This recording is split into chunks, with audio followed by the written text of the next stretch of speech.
Carbon credits, carbon taxes, carbon offset, and carbon leakage are common terms in climate action summits. Africa has been pushing to sell to the developed countries carbon credits. The continent is the least polluter of the environment given its relatively low number of factories. So when it says it wants to sell carbon credits to developed nations, what does it mean? First, let me define carbon. It is the short form for carbon dioxide, a gas that reduces the Earth's ability to cool itself. The burning of fossil fuels such as coal, petrol, oil, and gas results in the generation of carbon dioxide. Countries with many factories which depend on fossil fuels to operate emit more carbon dioxide, therefore causing global warming. Global warming leads to drought, flooding, sea level rise, heat waves, and change in rainfall pattern. Countries in Europe, Asia, and America lead in carbon emission globally. Now, let us return to carbon credit. It refers to the permit brought by companies that pollute the atmosphere due to the nature of their business. For instance, oil refineries. These companies have a maximum amount of carbon dioxide they are allowed to emit. Anything above that has to be paid for, and it's bought as carbon credit.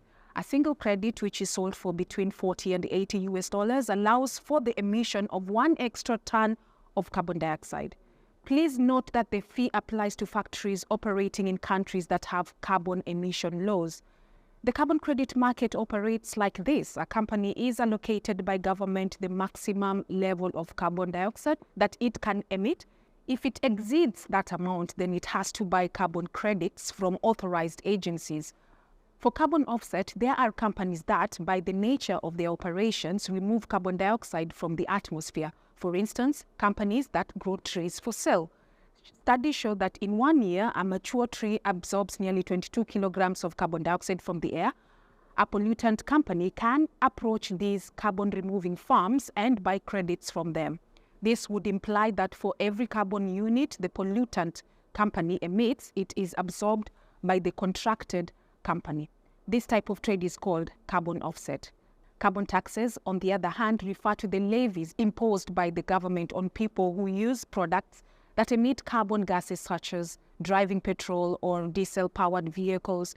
Carbon leakage refers to when a company moves its production from a country with tough anti-carbon policies such as heavy fines to a country that is more lenient. So when Africa says it is selling carbon credits, it simply means that it is using its vast natural resources, such as forests, among others, to absorb harmful gases emitted by industries outside the continent in exchange for payment.